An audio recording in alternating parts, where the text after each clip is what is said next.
would like to just do a quick intro, Sridhar? Yeah. Hi, good morning, everyone. It's really an honor and a privilege to be here. Thanks to L&T Financial Services for giving us this opportunity. My name is Sridhar. I'm with Salesforce. I'll keep it really quick. I've been with Salesforce for a little under 8 years. I head a technology advisory services team, and we essentially are responsible for, telling, our clients, the value proposition of the Salesforce platform and how it can be used in a, myriad number of ways. So that's just a little bit about Thank you. Hello. Hi. Good morning, everyone. My name is Sumit. I work with GPay for last 6 years on engineering. I lead essentially the ML teams, the financial services, and monetization at GPay. And I want to thank L&T for inviting us here. Thank you. Thank you. So hi, everybody. I'm Mahesh Chikodi, Chief Digital Officer of L&T Group. As I'm sure everybody knows of L&T, we build the world's largest, greatest, tallest structures, including the one you're seated here. This is built by L&T. So I'm moderating the event, and it's lovely to be here. I just realized I'm amongst, the overall valuation of these companies on stage is nearly 11 trillion. So it's a pleasure to host them and talk about tech. What are the real AI use cases? So over to you, Jigar. Thank you. Hi guys, very good morning. Firstly, thank you to L&T and LTF for inviting NVIDIA and me in this panel and discussion. I'm Jigar. I head the solution architect team. I'm based in Bangalore. It has been a roller coaster journey for the last 20 years. I've had and built two big teams in the country, one at Wipro for about 10 years, where I've built the entire high performance computing and big data analytics practice for the whole of APAC. And last 7 years at NVIDIA, from scratch, I have built the whole of solution architect team. It has been a great learning curve on seeing the journey of supercomputers to using that data for analytics, and finally the era of AI and generative AI, what we are all embarking at. Over to you. Hey, thanks, Jigar. This is Swami. Go with Swaminathan Aiyer, but go with Swami. Lead the data and AI business for Microsoft in the country. It's a great opportunity to be at an L&T forum because I was talking to Mahesh before this. I'm a civil engineer by education. Used artificial neural networks like 22, 23 years back to do underwater pile strength predictions and stuff like that. So coming back 22 years to L&T and working about these kind of problems on neural networks. I mean, what's AI up for? I mean, that's going to be an interesting topic to discuss today. Thanks, Swami. So let's get into the round of topic, and I'd like to learn from you all. The first question is all about measurable ROI of Gen AI. There's a hype about Gen AI, but of course there's real-time or real use cases. So maybe my first question to you is, what's the measurable ROI you've seen in real-world implementations, Sridhar? Some live examples in India, of course abroad. So maybe Sridhar followed by Jigar. Thanks, Mahesh. And I think this is a very important question, right? While we see that there are a lot of POCs and prototypes and experiments going on, the hype is real, right? I think generative AI and AI in general is it's not really a flash in the pan, and millions of dollars are being poured into all kinds of efforts across the entire spectrum, right? Companies investing in building applications. We go talk to customers and convince them to buy our software to do certain things for them. But at the end of the day, it all boils down to, like you said, where is the real value and is there measurable ROI? While we are still, it's still early days, but I'm happy to report that yes, there is positive ROI, right? At least in the few published results that we have got. I want to share a few examples, right? One is a company called Wiley. And I'm going to give you a sort of a cross-section of different kinds of industries, just so that you get a sense of where this is being applied and what kind of results are coming out of these investments. Wiley is a well-known publication, research, book publishing kind of a company. They publish research papers, lots of different things like that, education material.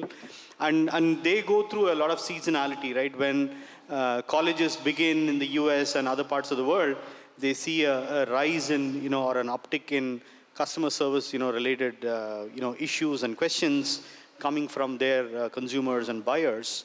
What Wiley has done is, they've built, customer service agents, on the Salesforce platform, and they have seen, a 40%, rise in productivity, right? So what that means is that they're able to do 40% more with the existing, team of customer service associates, and with a minimal increment in cost, they're able to do a lot more, right? And how do they do it? A lot of the basic fundamental questions are answered by the agents, on their own, and only for those very complicated use cases or complicated scenarios that the customer may have, it actually, goes to a human agent, right? So I'm just giving a very simple example of, how that productivity or where the productivity comes from. Another example is a company called OpenTable, which is a restaurant, tech, platform.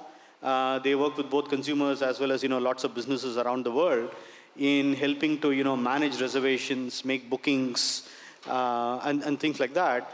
Again, it's a sort of a similar story, and you'll see that, a lot of what Salesforce is doing is core to our, CRM legacy, right? So a lot of the use cases will be around sales, customer service, marketing, commerce, and so on and so forth. So this is where we see the first wave of adoption of agents, digital assistants, or even intelligent, chatbots, trying to really take the workload off of human beings and trying to do, more with either the same number of resources or perhaps in some cases even lesser number of resources, right? The third example I can give you is Saks Fifth Avenue, which is a well-known luxury retailer in the US. They are actually using it to deliver, highly personalized services because it's a luxury brand. That personalization is, really important to them. And again, they've seen, double-digit improvement in terms of, customer satisfaction rates going up, being able to address queries, on the first time. That first-time resolution is very important. You're not going through IVR hell and, wanting to ultimately talk to a human being. So a lot of these kinds of, capabilities are built into agents, and that is what we are seeing, Mahesh. Yeah. Fabulous. Jigar, any thoughts on that? Okay. I'll go back to somewhat, fundamental principles of, every company. I keep hearing, being NVIDIA, you get to work with every AI company on this planet, right?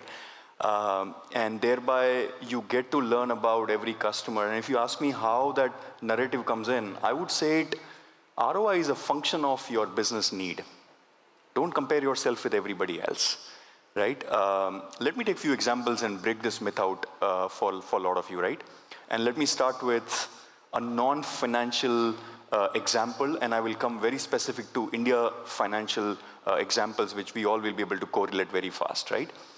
Let's say Government of India. What could be the biggest problem Government of India might be trying to solve, right? Judiciary, right? Giving justice to people. Crores of cases are pending in the queue, right? What could be the ROI to solve it? It's not countable, in my view, right?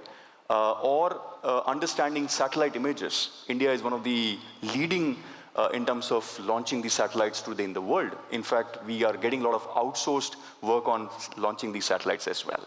Now, is it possible to handle all the hundreds and thousands of satellite images which are coming in exabytes of data in a given stipulated time? The answer is no. How many humans will put it? Right? That's a question. So people keep asking, hey, image, video, multimodality, these are far away stories. Let's first crack the text, right? But let me tell you, there are segments which need those technology heavily because their ROI is completely dependent on that, right? And today we talk about selling this data of satellite to the globe and to Indian conglomerates, likes of L&T and many other companies. Thereby their businesses can be further optimized with that data. Now let's come back to some financial storylines as well, and let me take a few examples, right? That should simplify the life. Take two spectrum of banks or insurance companies, right? One is a cooperative bank and one is the leading top 2 bank of the country, right? What would be the type of customers they must be, catering to? General notion is the largest bank of the country must be having a lot of tech-savvy, digital-enabled user base per se that they must be catering it to, right? For them, ROI is the digital platform which should not go down at any cost. Absolutely. Right? Versus a cooperative bank where the assumption is it is pertaining to a particular location or a taluka or to a particular state from where they are belonging it. It's a mixed audience that they have got from generations to generations altogether, right? For them, getting that call center or getting that physical bank going down is the biggest ROI that they want to count on it. Can I compare these two scenarios? The answer is no. What should be most prominent over here? My IT, probably my chatbot or my call center on which the IVR or the so-called generative AI agent, which is what nowadays banks have started to deploy, is getting to consume. So my ROI function here versus my ROI function here is completely different. Can this bank afford to have their banking application go down even for a couple of seconds? Possibly the answer is no. Can cooperative bank afford to get it down for a couple of seconds? The possible answer is yes, right? But they can't let go down the Saturdays on which the maximum physical flow is coming in. So that's the first prima facie. Now let's come back to the applicability and what generative AI is changing the world, right? Let me take a very simple example of a call center. And we work with this startup called Sarvam. I'm sure many of you might have heard of them as well, right? And it was a big launch when they announced these data points. Today, call centers in India is roughly about 12 to 14 rupees a minute in terms of cost per call, right? If you implement this solution in tier 3 city, maybe, it may come down to 7 to 8 rupees per minute per call, right? The product that they have launched in 11 different Indian languages, which can handle all the sales calls, marketing call, and a technical call, 3 categories what they announced at that time, and they can customize it as per your requirement, cost about ₹1 per minute, right? So for those who have a call center, which is a heavy function in their ROI, this is 8x to 10x cost reduction, right? Chatbots, which could now take actions right there, which is saving a lot of time and execution process for the customer delightness, and thereby retaining those customers, is a huge ROI for a customer who has very digital heavy customer base that they're looking for it, right? Let me take another very simple example. How many of you will agree that you type 40 to 45 minutes emails per day? How many of you agree? Can you raise your hands? Okay, fabulous. Assume that my friends from Microsoft and Google has given you these now generative AI enabled co-pilots, which are now started to suggest you the next words within the email. That is already functional as we speak if you have that data points enabled by your IT team. Saves about 10 to 15 minutes if your average time is 45 minutes of writing an email. Look at the productivity improvement per day, multiplied by the number of employees that you have, multiplied by 365 days that you are trying to bring it in. And guess what? The voice function within that email box was there last 2 years, which means I can talk and it types. It further saves my time, right? So my 2P in the whole situation is ROI is a function of the situation, the business, the criticality of the respective business, and the individual business owner, which needs to take what is my biggest, consuming asset to which I can bring the optimization, and not compare myself with the next person who will probably do the same kind of business, but may not have that kind of criticality in play. Excellent, Jigar. I would definitely want Swami to chip in because at L&T we have launched a platform called L&T CS, which is cognitive services and automated response using a product called as Smart Compose in partnership with Microsoft. That's something that we have launched, and we are trying to reduce that 45 minutes to 50% of that. So, Swami, I would like to chip in quickly on what are your thoughts on measurable interesting, ROI? right? So this November, Microsoft initiated the survey was going on for a while now. We launched a result with IDC. And if you look at it from a dollar to dollar perspective, right? For every dollar invested in a generative AI project, the ROI is about $3.5, right? So that's the kind of ROI we're seeing across like 2,000 odd customers that we surveyed. Coming to specific to FSI, if you look at FSI, I think the use cases that we're seeing a lot of traction is conversational agents. Essentially things like, top of funnel conversions, if an agent is on your website. So those are increasing by 20 to 40%. Customer loyalty and churn, right? Essentially loyalty up, reduction in churn. That's a massive improvement, 20%. So if you look at these kind of use cases, that's where the ROI comes in. And if you were to benchmark this, refer to the study. I think it has all the use cases we looked at. We published about 200 use cases with copilots as well as Azure OpenAI. It's a fantastic study. Have a look at it. It's a benchmark you need to put in your mind, right? So it's every $1, am I getting $3.5 back? Excellent, excellent. So thank you. I would now ask a question to my friend Sumit from Google. This question of transforming fraud detection with Gen AI, what are your thoughts on that? And you work on GPay related topics. So Sumit, can you help me answer how is Gen AI transforming the fraud space, specifically in detecting new, unseen fraud patterns? Great question, thanks. So let me give you an example. In October, there were over 2 trillion transactions, $2 trillion worth of money movement that happened, with 16 billion transactions on UPI. Now let's assume that even 1% of those transactions were suspicious activity. That'll lead to 160 million transactions in a month that needs to be reviewed, analyzed, and evaluated. That's like over 5 million transactions a day, right? And GPay does more than 1/3 of those transactions. So it's typically a process involved in analyzing a flag transaction and identifying whether it's a fraud or not requires a combination of rules, ML models, and manual reviews, because we want to make sure that there are no errors here. The risk of fraud has a very significant impact on a user. Imagine one of our transactions getting stuck or going to a fraudulent user. We want to make sure that the user's trust is maintained in the financial system. Now, this is where, without the help of ML and Gen AI, things start becoming really, really expensive and unscalable.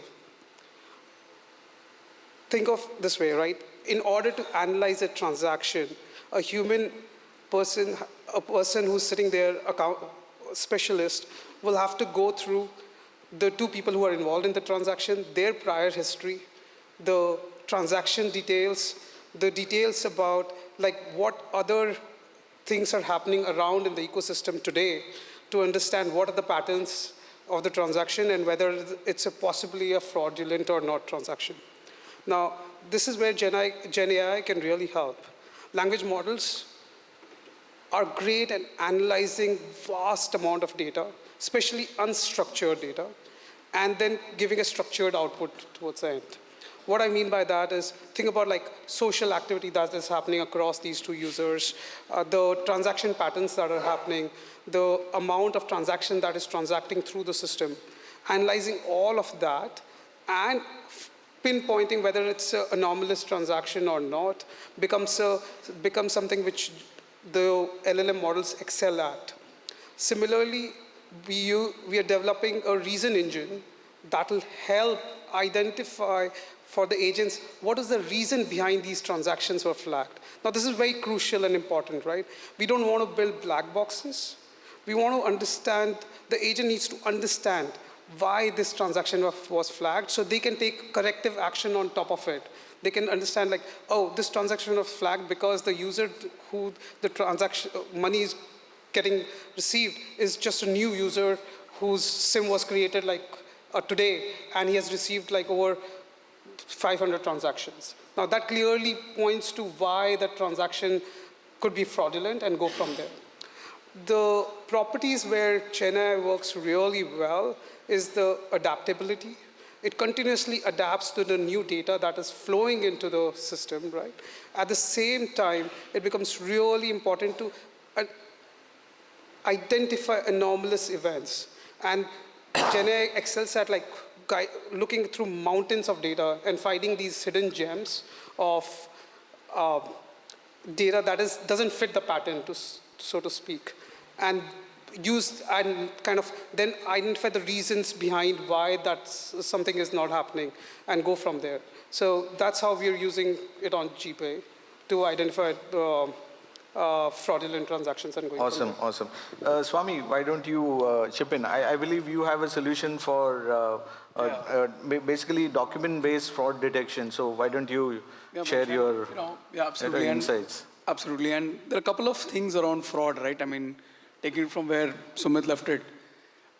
Fraud is a very unique problem to solve. If you have all the fraud data, then you don't survive as a financial institution, right? Because the event rate in fraud is very low. So what typically is the best design pattern for solving for fraud is things like federated machine learning. So Microsoft is working with Swift, I mean, the largest financial messaging system, to say, and Swift is a cooperative, right? So there are these member financial institutions who work and they store the data where it is. But then, can I tap on to use that data to build my model, make my model more robust, and essentially saying, if I adapt federated machine learning, which is data in situ in the financial institution, and being passed on to the network, being passed on to the model, in a way it is confidential, right? So essentially using confidential computing kind of constructs so that data doesn't go through, only the intel is gained from that entire ecosystem. That's an interesting way to look at fraud. And to also look at what Sumit also mentioned is around financial investigations into suspicious activities, right? So there are a lot of companies who are building Gen AI-based solutions to identify data because there is just a lot of data when you're looking at financial transactions. Humanly impossible for a person to look at all that data, and even a little more is some person is, financial investigation officers. They're very good at their art, but are they really good at data as well? Can I give them the power of natural language to start playing with their data?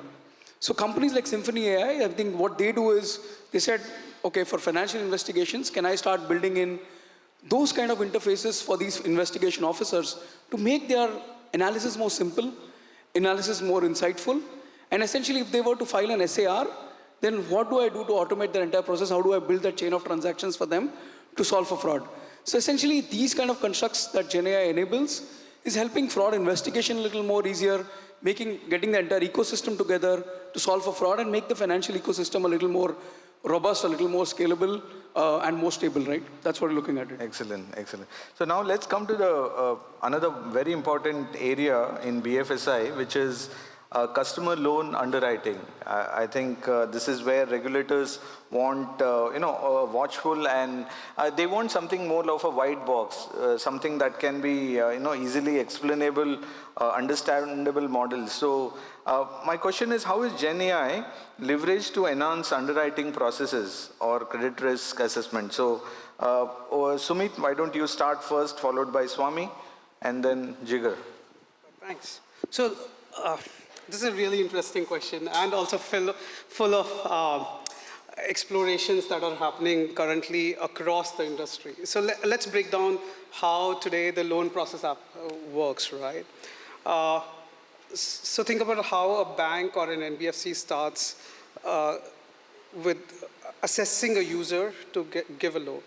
User starts by filling out an application, and then user also, along with the application, submits some kind of documentation or financial asset proofs, like what their income is or what their assets are, or through account aggregator flows.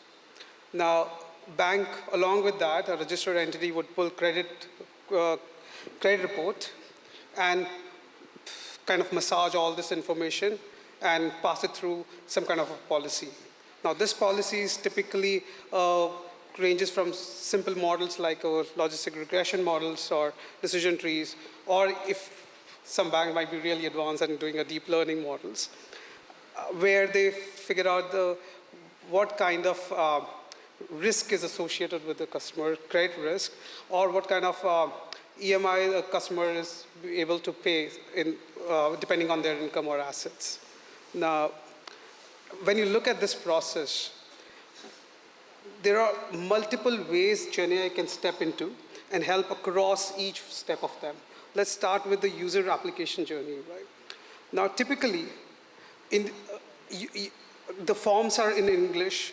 There are a bunch of text written there, and user fills that information. Now, imagine India has over 120 languages that are being spoken, right? And very diverse, both socioeconomic and literacy backgrounds. Now, this is where GenAI can step in. Instead of filling a form, what if it was just a conversation where a user could go talk to an agent and say, this is what my need is, and this is the documentation, or this is the information I provide. Suddenly, that information that user is filling out becomes way more relevant, and user also at the same time understands what information is needed and why. This is one of the biggest problems once we start through the application journey. Second comes like the data that the REs are getting from the user. Now, this is in two forms. Either comes as a statements, or if you're a business, then comes as a GST or the revenue statements and so forth. Totally unstructured data in various different forms. GenAI excels, like I previously told, excels at taking this unstructured data and converting it to a structured output. Here, the structured output, what we want would be, what is the discretionary income that the user has? What is likelihood of a credit risk? What is the likelihood that the revenue generated next year for a business is going to be similar to the revenue generated last year, and so forth? And large language models can really help there. The third comes the underwriting part, or the policy part of it. And this is where regulators have very strong views, and rightfully so, about why it shouldn't be a black box. We want to make sure that the access to credit is transparent, is explainable, and is a repeatable process, which is predictable. And having a black box or complex models here brings its own set of challenges. But where GenAI can plug into is finding out what features are important. For example, in like this huge amount of trillions of data points that we have, which should be plugged into for us to assess whether users' credit eligibility. Similarly, GenAI could help identify the movement that is happening across these variables, right? Where rather than an agent going through and calling the person or going to their home and analyzing a bunch of different stuff, you can look at the photos that are available on social media. You can look at the conversation that person is having on social media and understand from a very specific perspective, what kind of a risk that is associated with the customer, and go from there. So those are some of the areas I believe a GenAI can really help, and where things become more explainable using some of the new work around SHAP and other explainable techniques, and go from there. Excellent. Jigar, what are your thoughts on this? I'll probably build on him.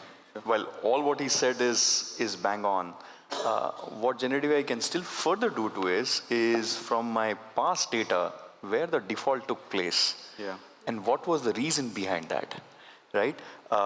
If I can start to feed in that information as well, and something that he rightfully said, that generative AI could do now, unstructured data, and could learn from these data points as well, I could make my overall ecosystem far more better now. Knowing the pattern at which a user as me who is applying for probably a loan or putting some mortgage in play, what more to check so that 10 years from now, the situation is not going to arrive where it becomes NPA, right? And that's something I feel generative AI has to do a lot more powerful than the overall process. At least that's my feeler. When I look, if I'm a bank or if I'm a lending place, if I'm L&TF, that data, because a salesperson who is selling it to me probably will go by the SOP in terms of, hey, what are the documents needed, what information I should gather, which are the things that I should have it as a mortgage, and so on and so forth. He might be new, old, mid in terms of the org structure, but he will not have the data of last 10 year, 20 year. For my kind of profile, what more he should collect it from me? Fabulous. Let me give you a live example of what we are doing along with Debra, where just to let you know, we at L&T have a database of nearly 3.5 million workmen working with us day in and day out. Nearly 300,000 workmen are at site every morning 7:30. So what we are trying to do is, just to add to what you said, is look at how can we offer them finance, because we have a database of for how many years they have been working with us. And if we can create that stickiness with workmen, I think, and again, GenAI is also helping us do that. So I think if we can stitch story about L&T's different groups along with L&T Finance, I think that builds on what you just said, Jigar. Swami, what are your thoughts quickly? Yeah, and very interesting perspective shared already. So from a Microsoft perspective, when we're working with financial institutions, what we're looking at is, we've been in this journey much earlier, so we call it wave 1 kind of use cases, wave 2 use cases, wave 3 use cases. So what we're seeing right now is a lot of financial institutions looking to build underwriting co-pilots, right? And I'll go a little deeper into that. If you look at it, right, let's say you're underwriting a company. Companies like Moody's have a lot of credit data. They have a lot of credit analysis done on companies, credit worthiness of companies, and company structure itself, right? There are complex structures within companies. If you're giving a loan to a particular company, then how do you go through all of that? And when a credit memo has to be put in place, you typically say, this is how the industry is doing, this is how the sector is doing, this is how the company is doing, and this is how we want to underwrite it. Now, that entire process would take an analyst a few days, if not weeks, to get and compile. And the size of these loans are also bigger, right? So Moody's went and said, okay, we have all of this data. Why don't we launch a research assistant for you? So when you're underwriting, you have all of this data grounded in our real data. So when you're looking at underwriting, this becomes easier for you. And a lot of financial institutions are using that. Now, if you look at some of the other financial institutions, essentially, who are underwriting small and medium businesses, not a lot of what their data is available. That entire credit file will come in various shapes and formats. The annual reports will come in various shapes and formats. Their website information will be there in a different shape and format. How do you put all of that together and say, this is the data that's really useful for underwriting, and present that and increase the underwriter's productivity?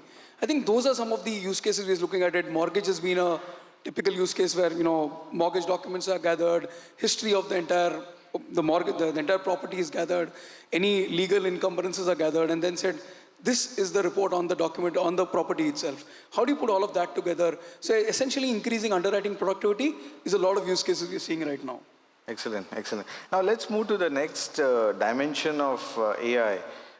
So what are the use cases where we believe AI can make finance more accessible? For example, can my mother, who is 73 years old, how can she use AI better? So what are companies like yours doing to make Gen AI much more accessible to elderly? So maybe Jigar, Swami, what are your thoughts? I could give few examples. I feel for India, the most important thing is language, to have the overall inclusion. He rightly mentioned about that as well, right? Starting from interaction with the customer, to the customer care services, to the documentation, government, litigation, so many things is around it from a language perspective. So I think if you ask me one use case or one particular area within AI that we want to attack it harder to have more inclusion in play, like you took about your mother's example, I exactly took the same example when I met NPCI team a couple of years back. Hey, my mother wants to use GPay and PhonePe, but language is a barrier. And we worked upon a project. Of course, it was not my initiative, but of course it was their initiative. But this was the exact example. How can we have her transfer the money by talking? Yeah. And that's where Hello UPI, discussion were happening. And I was like, we wish to help because this is very close to me as well. I want to have my mother to be more digitally literate. So if we could solve one area, I believe we will be solving many things in any segment within this country. Excellent, right? excellent. That should be language. Yeah. And many examples, many companies have done breakthroughs. I took an example of Servam, which has done it. And they're very profitable when they say 1 rupee a call per minute. very, very profitable, right? So assume if somebody does it in-house, we could further reduce this cost by ourselves. Excellent. So, Swami and Sridhar, because when we speak of CRM, it is SFA, SFDC. So, first Swami, followed by Sridhar. So, what are your thoughts on making Gen AI more accessible to elderly?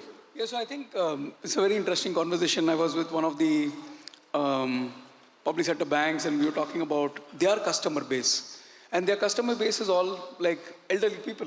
I mean, they've yet to come to the Gen Z kind of world. And they asked, Swami, we have a website and it's like a little complex. We sometimes ourselves have to struggle where those links are. And it was interesting because I said, my mom is actually a customer to that bank. And the funny part is, if I were to ever say, go to the bank's website and at least log in, it's tough for her. And so essentially what we're looking at is conversational banking and voice becoming a medium of that conversation, actually becoming mainstay very soon. How do we put in responsible AI? How do we put in all the security guardrails when all of this happens? I think that's what the industry is looking to solve right now. But conversations and voice becoming the interface of that conversation is what is going to make finance more accessible to people. And since it's accessibility, it is not just this. I had the opportunity to spend some time with one of our ex-RBI governors, Mr. D.V. Subbarao, and he said, Swami, look at your models today. So I established Equifax in the country, was a part of the founding team there. We used to have credit scores at that point in time, now fully a part of the system. And he said only one thing, Swami, credit is becoming expensive for the poor if you were to use your same models. So how can we use the power of things like generative AI to make credit more accessible to these people? And the wonderful example that Mahesh quoted, right? We already have access to this data. If the person or the worker or the gig worker, would have gone to a formal financial system, they would have been rejected that loan. But now how do we make it more inclusive, more accessible to people? Absolutely. I think that's the power of technologies that are emerging like Gen AI. Absolutely. Sridhar. Yeah, Mahesh, I think like you rightly said, the focus, I think, with some of these topics that we're talking about, shifts back to the quality of data that an enterprise has, right? Whether it's a bank or any other financial services institution. So from that standpoint, we in Salesforce, we feel very confident that any application that is built on, quality CRM data, and we would like to assume that at least in the CRM, the data quality is, of very high degree, and therefore it's a lot more, reliable, current, fresh, and all of that stuff, right? So I think in some sense, that accessibility and inclusivity that we are talking about ultimately is predicated on the quality of the data that you have. And we put a lot of, safeguards and guardrails, onto our platform to eliminate, as much of bias as we can, remove that toxicity if you can, right? Grounding the data when we send prompts to the public LLM so that, hallucinations and other things are, really at a, bare minimum. We also have something like an audit trail so that there is some amount of explainability in terms of how did this decision was made, right? Is there a trail of what were the steps taken in order to arrive at a decision of whether to grant a loan or decline a loan or whatever it is, right? So there is a lot of transparency and, importance being paid to that aspect of the decision making. And then when you combine that with, high quality data, I believe that automatically contributes to the fact that, we are making it accessible to anybody, right? Yes, of course, on the front end, we are working with a lot of partners to ensure that, translation services and those kinds of things are, made available. But I feel that, again, at the end of the day, that is probably a slightly smaller problem to solve, because if your data is not right, then all of these things, will not go very far. Yeah. So what would be your advice to companies who are embarking on this journey of what they should do for ensuring data? Because Gen AI is directly proportional to the quality of data. Absolutely. So what would be your advice? Yeah, I couldn't agree with you more, Mahesh. I don't think you can have a generative AI strategy without having a data strategy, right? So one, of course, is, really try and, figure out a way to consolidate data from, various sources, within your organization. It could even reside outside of your organization, right? But establishing the data platform, where there is a common, data dictionary, there is a common understanding of the objects in the data itself is, fresh. Those kinds of things are very important. I mean, it's a very non-sexy part of the generative AI story, but I think that cleaning up of the house, I think, is really required before you embark on this journey. Once you have that, and you kind of create this unified profile of a customer, what we call as a customer 360, right? Then you can make it available to all parts of the organization, whether it's sales, customer service, marketing. They all have ultimately access to the same data, but everybody is looking at it from their own lens, right? Yeah. And looking at that customer from their perspective. But I think the key here is that the customer is still getting a seamless experience, right? Because in many organizations, the right hand doesn't seem to know what the left hand is doing, right? So those kinds of problems are eliminated by having that unified golden record of the profile or the customer, if you will, right? Once you have that, then it is about really segmenting that data granularly and then activating it for whatever purpose you want it. It may be useful for customer service people or for your marketing guys to send promotions, but all of that is happening, in a sort of a unified manner. So the customer basically still sees one, brand, communication coming to them, and that communication hopefully over a period of time gets really personalized to their needs and wants, right? And I think that's the sort of the journey, right? But unfortunately, I have to say that in my experience, a lot of people want to sort of jump the gun, and they have FOMO. They want to do everything that somebody else is doing, but they don't necessarily pay a lot of attention to some of the basic hygiene steps which are required in order to get. And again, this ties back to the ROI, right? Exactly. A lot of projects, they stop at the prototyping or the POC phase, mainly because of the fact that some of these fundamental things have not been taken care of. Yep. Thank you, Sridhar. So now we spoke on data, then let's come to the most important part of infrastructure that is required. Many BFSI applications require split-second, computation power. So what are the architecture decisions that you would advise to ensure there's low latency in any Gen AI implementation? And Jigar, nobody else than you who can help us answer that.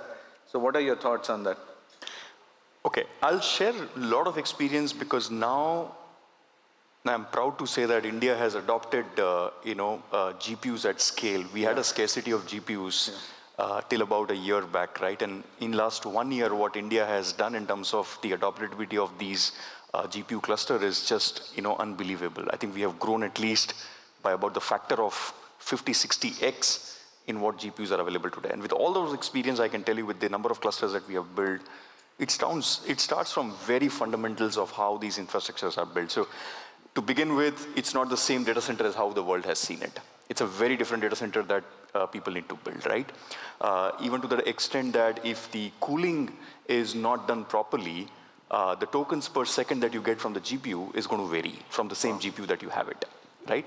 So what probably Microsoft or Google might claim on the benchmark numbers that typically gets published, on the same GPU that you are trying to replicate it, you will not get the same benchmark numbers just because the cooling technology is not right or it is not pumping the right cooling to the chips that you have installed. Begin from there to the kind of network infrastructure that you need in terms of your east-west traffic. Those who are administrators or IT ops guys, they will understand my language, or the south-north traffic that we talk about it, and the latency numbers that it needs for both training and inferencing. And combination typically, because we being India, we sleep at 10 o'clock. And after that, what do I do with that cluster, right? I do training the whole night. The next day morning when 8 o'clock customer wakes up is where my inferencing begins. Yeah. Or my employees comes to office is where my inferencing begins, right? So how do I still make sure that I'm optimizing this infrastructure for such scenarios, and thereby I get the full ROI, the first topic that we began with, right? Or the second topic. How do I get that completely back for the infrastructure as fast as possible? The infrastructure needs to be re-looked at it, how we are going to do it. And the last piece, which is the platform on which this entire infrastructure is going to work, right? It's not about the function of just installing the CUDA, pip with few, libraries, and putting, say, Llama or, Gemini or, one of these models and get started with the tokens. The answer is no. Trust me, when we build our containers, which we give it completely open source and free, it takes hundreds of libraries to be coordinated internally to make it work the best way for that particular GPU on which you have done the installation, right? It takes hundreds of them. In fact, if I have to take an example of, let's say, Llama, 700 libraries needs to coordinate it in that container to be best optimize it, to work it for, Llama model to be function the most optimum way, on a particular GPU of, let's say, H100 or, H200 that you might have installed it. So it's not the function of just one thing, and the IT guys needs to, upgrade themselves. I would make it as a challenge to them, starting from the fundamentals of the data centers to the platform that you're offering it to your users. Everything needs to be relooked at it from an AI lens perspective. Awesome, awesome. I think we are running out of time, but I'll have one last question for all of you. What can we expect next year when we are here for RAISE 2025? What's your prediction on Gen AI? What do you think we will be talking of in 1 year from now? Maybe we'll go in this order. Swami? I know I've been on multiple panels, but I think one thing that we'll be talking about is how are machines making us more human, right? I think look at all the work that's happening in call centers. Look at the work that's happening in customer experience. How are machines making us more human? I think that's what's going to be, a couple of years from now. So my sense is twofolded, right? One is next year in this event, we will have not 2 rooms. We'll probably have 4 or 5 rooms. Very good. Room 1 will be talking about corporate level AI agents. Room 2 might be talking about individual employee productivity, AI, agents. The third bucket would be probably the platforms and tools that teams uses it, right? QA team, product teams, engineering team, and so on and so forth. And maybe the last bucket would be partners and customer ecosystem. How do you manage those bots? And overarching all these things, maybe Geo Center will have some robots running here to do the cleaning, serving us the tea and coffee. So both the digital world and the physical world will have a major shift, at least I predict, in next 12 months. Awesome. So I'll talk about two areas where I think really the progress is happening right now and will continue to grow leaps and bounds. One is on the foundational models. So if you could imagine, like a couple of years back, we were talking about thousands of tokens being processed to now millions, and soon we'll be talking about like billions and trillions, right? And I suspect every organization at this point is rushing ahead and creating those advancements as we go, and that will unlock more and more capabilities. Like right now we can do languages really well, we can understand text really well from models, to videos and creating videos, to reasoning and so forth.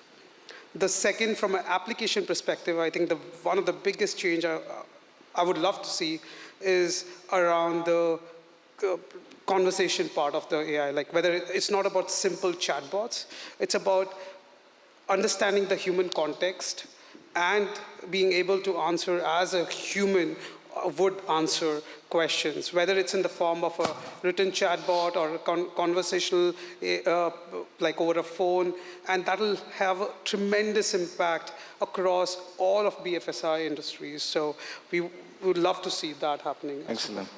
Sridhar? Yeah, thanks, Manish. I hope somebody is recording this. Maybe we should play it at the beginning next year to see how many of these predictions I'm definitely going to do that. Yeah. But yeah, from my perspective, or as an employee of Salesforce, we are going all in on agents, right? We firmly believe that we are in the agentic computing era.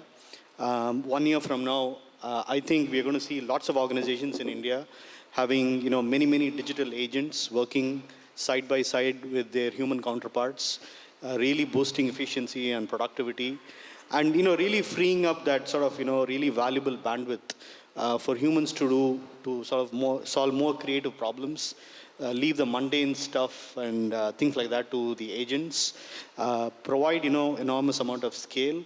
I also think that from LLMs we're going to move to what is called as large action models, because at the end of the day this is not just about writing a nice poem or whatever it is, but it's really about taking action for your customers. And I think that is going to be a very powerful phase of generative AI. Right? Excellent. So excellent. That's what My aspiration as L&T is next year when we come here, I would work on one common project where all of you all are involved and we offer this to the world. Yeah, so thank Absolutely. you. Thank It's been you so wonderful much. discussion, learned a lot. So, and I think you have your booths, so I would request audience to please go and visit the booths, and thank you so much. Thank you. Thank you.